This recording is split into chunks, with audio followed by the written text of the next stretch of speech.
Entender las leyes laborales y los requisitos de horas extras puede ser confuso, pero los empleadores deben clasificar correctamente a sus empleados o corren el riesgo de costosas violaciones de cumplimiento. En esta presentación, discutiremos la diferencia entre empleados exentos de salario y no exentos. La información aquí contenida ha sido preparada por Civitas Strategies en representación del Departamento de Educación y Cuidado Infantil de Nuevo México, West y Growing Up New Mexico, y no pretende constituir asesoría legal, fiscal o financiera. El equipo de Civitas Strategies ha realizado esfuerzos razonables para recopilar, preparar y proporcionar esta información, pero no garantiza su exactitud, integridad, adecuación o vigencia. La publicación y distribución de esta información no pretende crear, y su recepción no constituye, una relación abogado-cliente ni ninguna otra relación de asesoramiento. Queda expresamente prohibida la reproducción de esta información. Solo se permiten usos no comerciales de esta obra. Hoy discutiremos los parámetros que definen a los empleados exentos y no exentos. Repasaremos los diferentes tipos de excepciones que pueden aplicarse a las personas que trabajan en el cuidado de los niños y los requisitos de horas extras de la Ley de Normas Laborales Justas. Como propietario de un negocio, es probable que haya escuchado los términos exento y no exento en relación con sus empleados o prácticas de contratación. Estas clasificaciones se describen en la Ley de Normas Laborales Justas, FLSA, promulgada en 1938. La FLSA establece el salario mínimo, la elegibilidad para el pago de horas extras, las pautas de empleo juvenil y los estándares de mantenimiento de registros para los sectores público y privado. Esencialmente, la FLSA describe cómo se documentan las horas de trabajo y cómo se debe pagar a los empleados. Si bien la FLSA ha evolucionado a lo largo de los años, la ley continúa dictando cómo se regula la fuerza laboral moderna, incluido el cuidado infantil y las pequeñas empresas. Comprender las leyes laborales y los requisitos de horas extras puede ser confuso, pero los empleadores deben clasificar a sus empleados correctamente o se arriesgan a costosas violaciones de cumplimiento.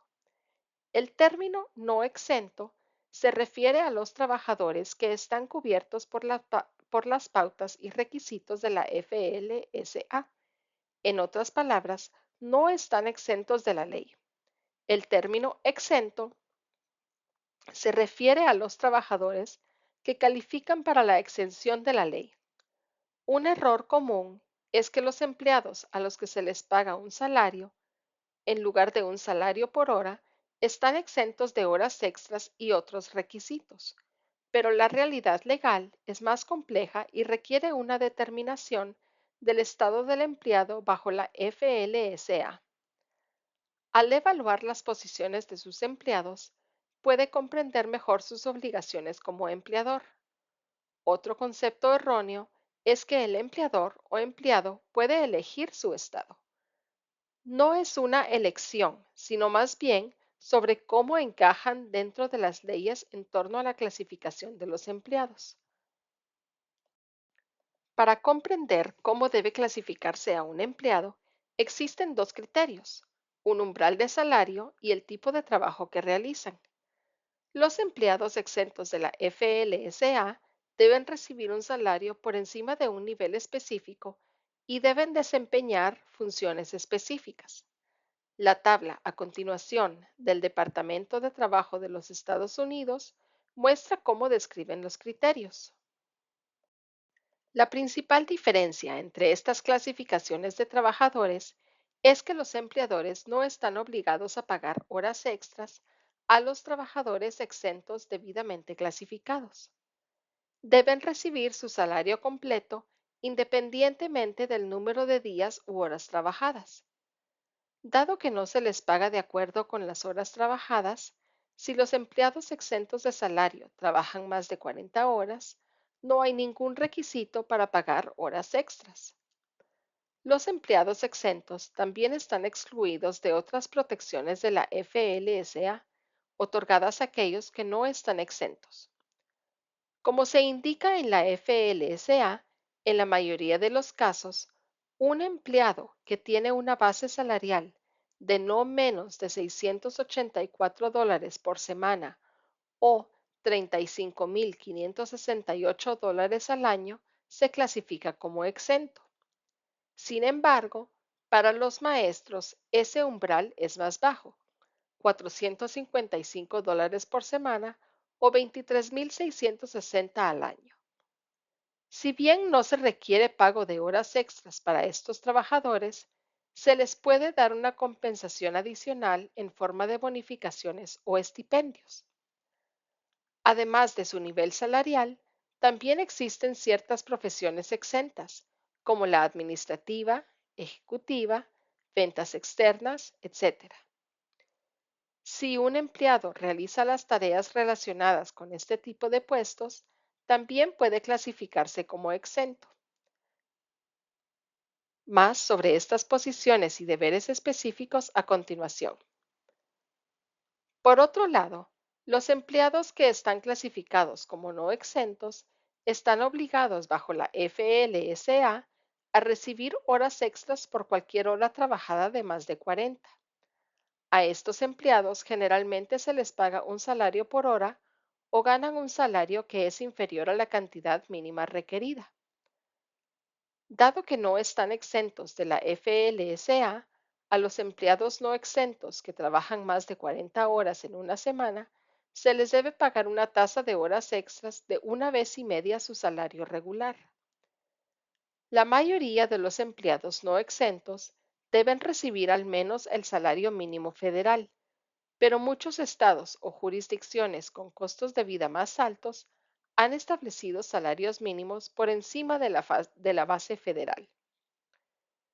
Si a un empleado no exento no se le paga por hora, pero tiene derecho al pago de horas extras, su tarifa por hora se calcula dividiendo la compensación total ganada por el total de horas trabajadas, sin incluir vacaciones, días festivos o días de enfermedad utilizados. En 1972, la FLSA fue enmendada específicamente para extender la cobertura de la ley a preescolares y programas de cuidado infantil. Esto es cierto tanto para las instituciones públicas como para las privadas y para aquellas que operan tanto en modelos con fines de lucro como sin fines de lucro. Todo el personal del sistema de escuelas públicas, incluidos los que trabajan en guarderías, se consideran exentos. El gobierno describe las empresas de educación temprana cubiertas como aquellas que brindan servicios de cuidado, educación o desarrollo a niños en edad preescolar para prepararlos para ingresar a los grados de la escuela primaria. Los proveedores de cuidado infantil familiar o los proveedores basados en el hogar no se consideran cubiertos por esta enmienda a menos que tengan empleados. Si los empleados de una empresa de cuidado infantil no están exentos debido a su nivel salarial o tareas asignadas, el empleador debe cumplir con las pautas de la FLSA. Esto incluye establecer una semana laboral fija para fines salariales, mantener registros de nómina, pagar al menos el salario mínimo federal y pagar la tasa de horas extras requeridas por más de 40 horas trabajadas. Además, los contratistas independientes o aquellos pagados a través de un 1099 no están cubiertos por la FLSA. Por lo tanto, no tienen derecho a los beneficios salariales y de pago de horas extras descritos en la ley. Como se señaló, dos criterios ayudan a determinar si su empleado estará exento de la FLSA. Además del umbral salarial establecido, también existen estándares relacionados con el puesto que ocupan, el tipo de trabajos y deberes que desempeñan y su nivel de autoridad o autonomía para tomar decisiones. Los puestos y deberes exentos pueden incluir un ejecutivo o administrador que supervisa a más de dos empleados.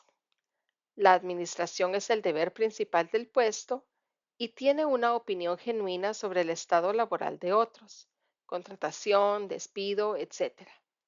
O bien, un profesional instruido que está en un campo de ciencia o aprendizaje con conocimientos avanzados adquiridos con estudio y educación prolongados.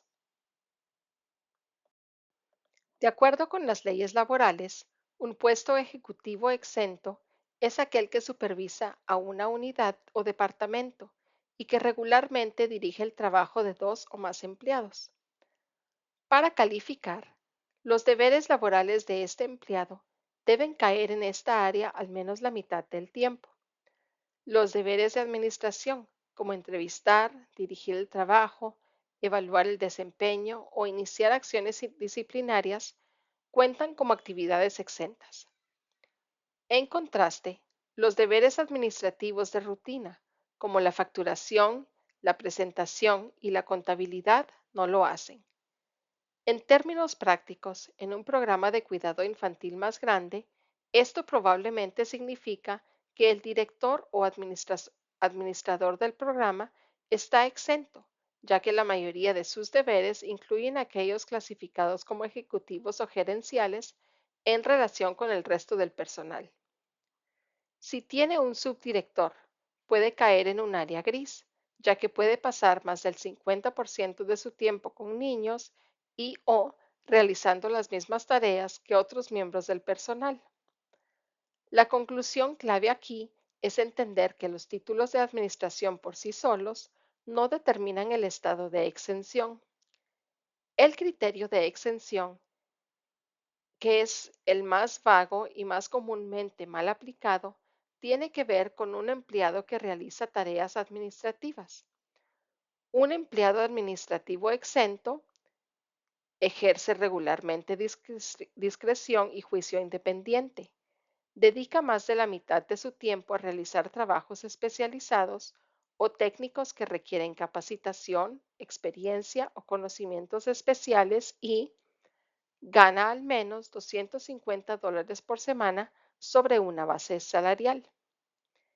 En general, la discreción y el juicio independiente del empleado administrativo exento deben estar relacionadas con operaciones o políticas empresariales que impliquen asuntos de importancia sustancial para la empresa, los clientes u otros empleados. Una vez más, dado que la denominación del puesto no es un método fiable para determinar la exención, este es un aspecto en el que los empleados suelen clasificarse erróneamente. En ciertos casos, un empleado que realiza el trabajo de profesor podría considerarse exentos de los requisitos de la FLSA, ya que existe una excepción para los profesionales doctos.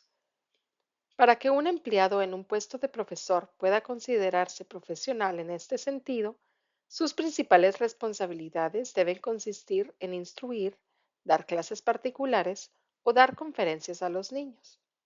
Si su función principal es velar por el bienestar de los niños y satisfacer sus necesidades físicas y emocionales, no estará exento por su función.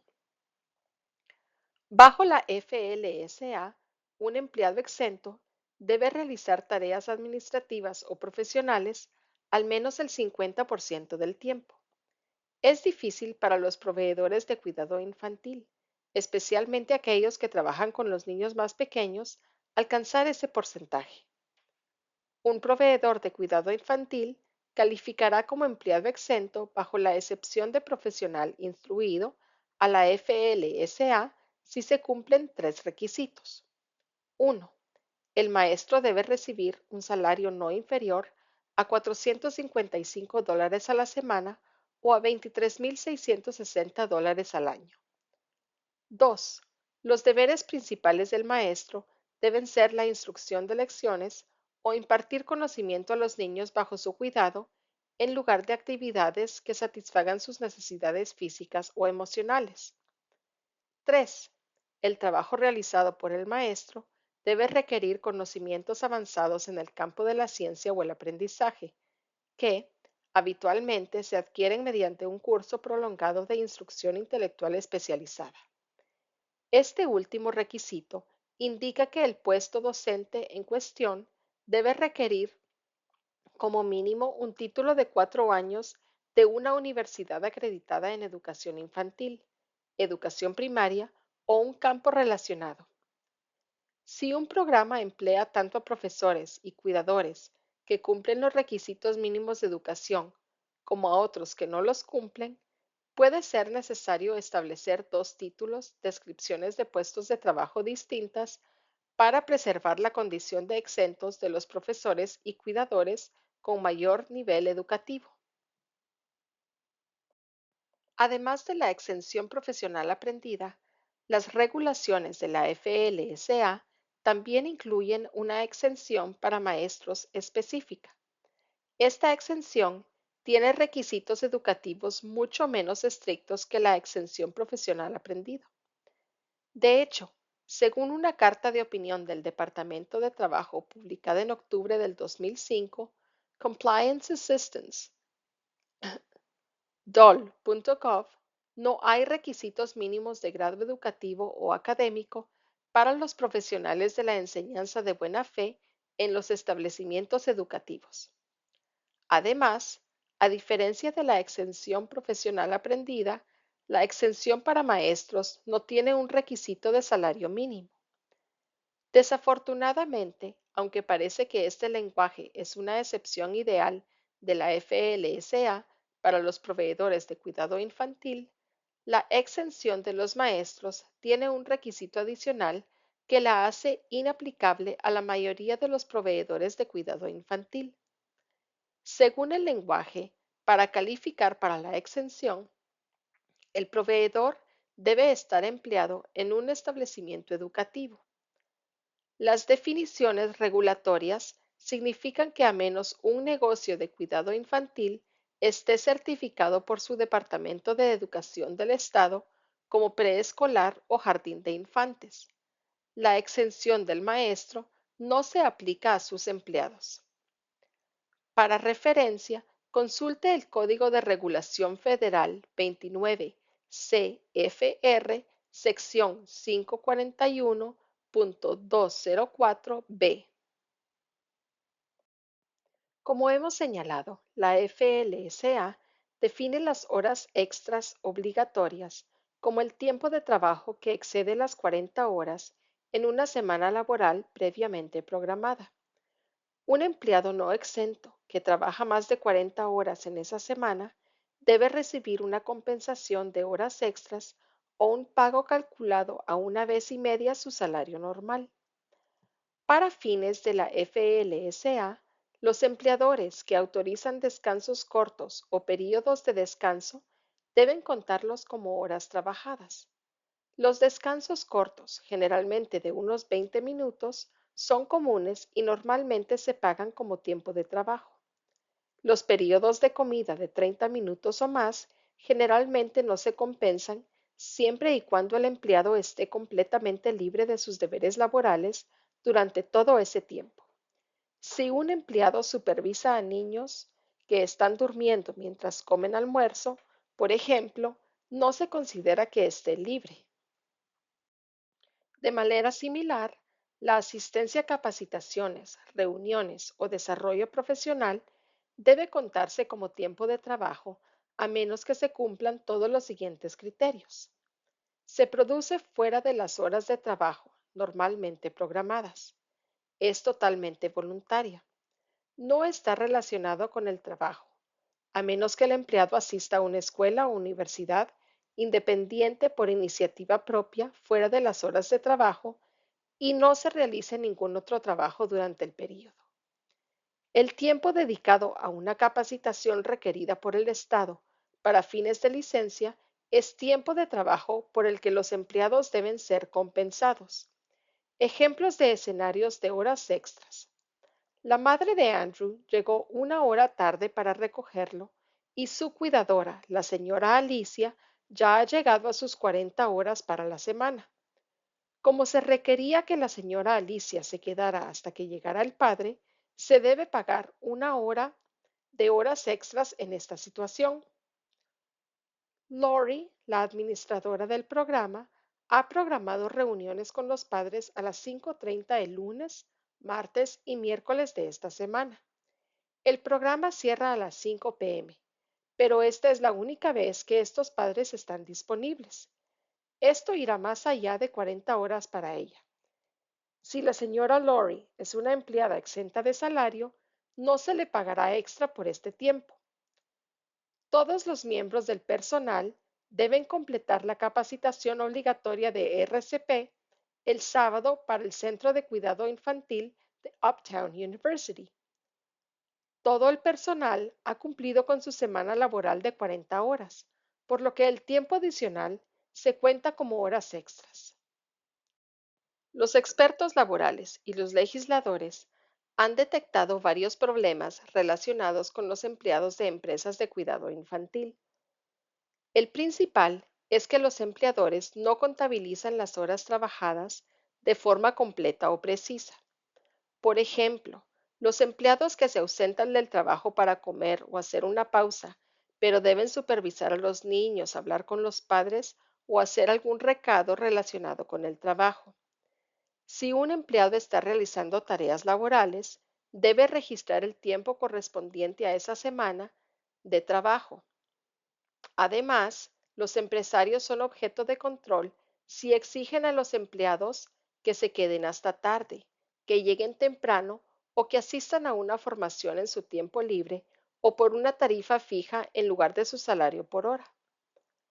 Otros actos que podrían considerarse infracciones son la deducción indebida del salario, el pago de una cantidad fija por horas extras o el pago de horas extras después de 80 horas en 2 semanas en lugar de las 40 horas establecidas en una semana. Los propietarios de negocios de cuidado de niños deben incluir la situación del puesto en la descripción real del trabajo o en el manual del empleado y el personal debe firmar una copia que se colocará en los registros del empleado. Finalmente, cada empleador debe recordar que las reglas de exención y las leyes laborales son complicadas y, a menudo, dependen de instancias específicas relacionadas con su negocio o sus puestos de personal. En muchos casos, hablar directamente con su consultor de compensación calificado o un abogado laboral puede ser útil para obtener claridad sobre la clasificación, el salario o los asuntos de recursos humanos. ¿Necesita más ayuda? Visite www.crecernm.org para encontrar nuestra información de contacto, inscribirse en el programa de asesoramiento, acceder a los recursos para proveedores de Crecer Nuevo México, las herramientas recomendadas por el SSD para ayudarle a establecer su negocio y mucho más. Todos los recursos están disponibles en inglés y español.